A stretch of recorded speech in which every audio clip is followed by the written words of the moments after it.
Good morning, mamas. It's Karen Gruber, the Inspired Mama here. How are you this morning?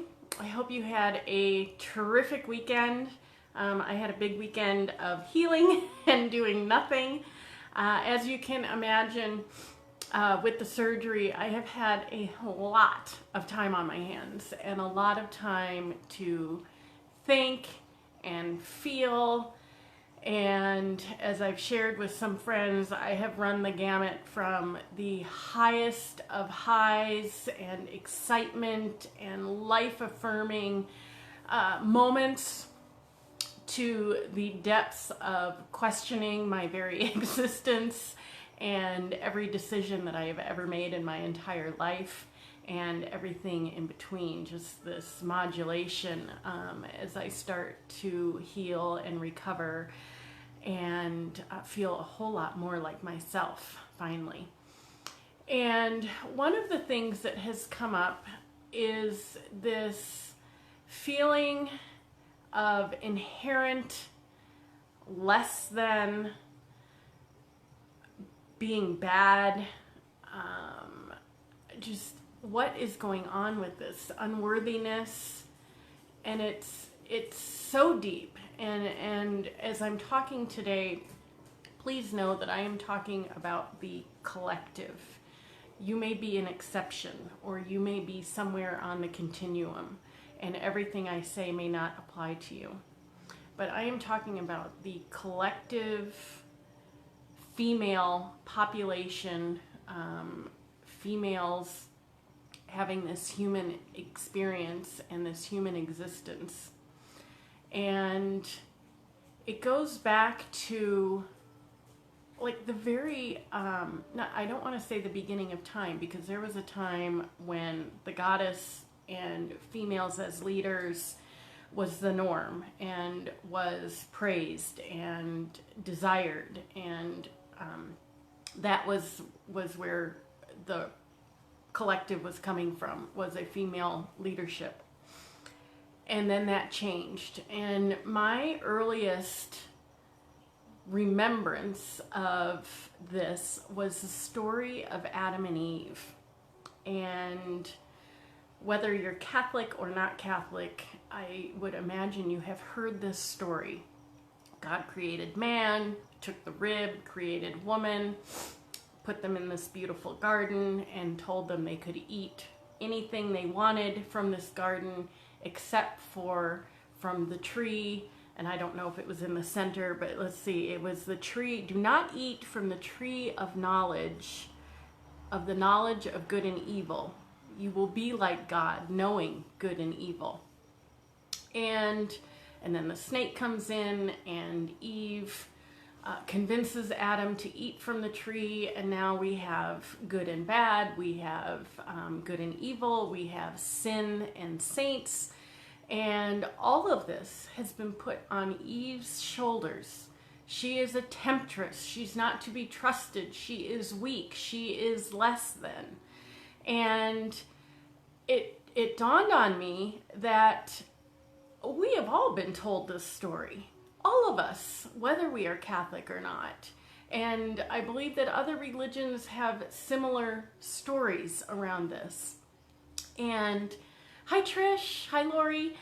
And I just was like dumbfounded when I realized that we have been told from the very beginning, the very creation of woman, that we are less than, we are bad, we are sinners. And I can't help but know that this has contributed to our status, so to speak, in society, our belief in ourselves, men's belief around women and their place in this world. And I want to change that. And so I got to thinking about why Eve would do this, right?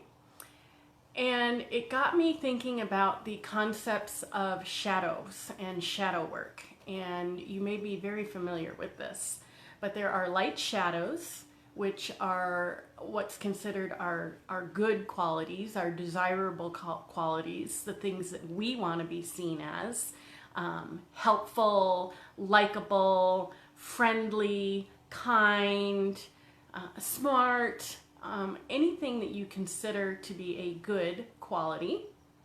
And these differ from person to person. This is a very individualized continuum. And then there are dark shadows. And the dark shadows are the things that we typically try to repress or shove back or not acknowledge or even are oblivious around. And these could be things like aggressive, temptress, sinner, needy, bitchy, any of these things. So these are dark qualities. And when I think of this shadow work around the story of Adam and Eve, I've come to the conclusion that Eve's disobeying, Eve's misbehavior, Eve's act of eating from that tree of knowledge is actually our greatest gift. Can you imagine how terrifying it would be to go against God and eat from this tree of knowledge? But Eve knew that we could not have the richest, the fullest human experience if we did not know both good and evil. We could not experience love, unconditional, unbridled love, if we did not also know fear. And so Eve's eating of the tree and having Adam eat of the tree, in my mind, is the greatest gift that could have been given to humanity. It was not a shameful behavior. It was a life-affirming, life-giving act. And so on that, let's see. So with this, I have a practice for you this week, and that is along working with light and dark shadows. And for the dark shadow is what I'm going to focus on this week. I want you to think about a quality that you try to hide or you don't acknowledge in yourself or you are fearful of if others were to see this in you. I do a shadow of the month and bring it forward. And I wanted to read to you my July shadow. In June, my shadow was dependent. And that was really appropriate as I was heading into surgery because I was going to have to be very dependent.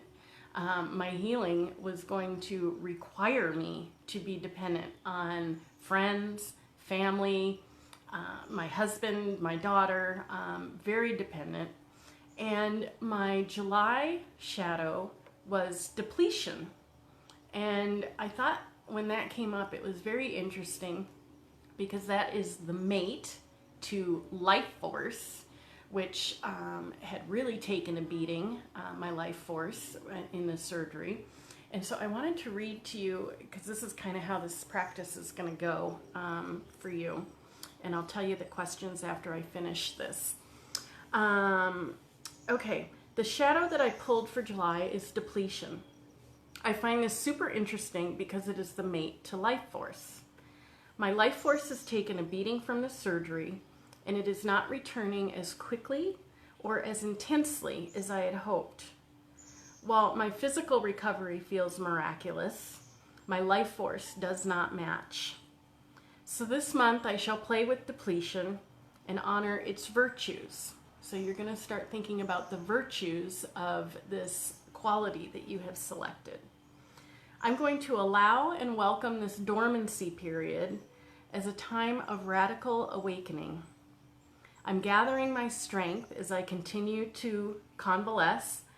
I'm going to continue the path of asking others to help me and receive with gratitude and happiness instead of shame and guilt.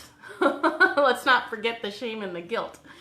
I'm going to continue to take exquisite care of myself through intentional rest and what I consume in my thoughts, in my environment, in my company, and in my food. And that is what I wrote around depletion. So here are your questions. Your questions are, what is a quality that you deny or resist within yourself?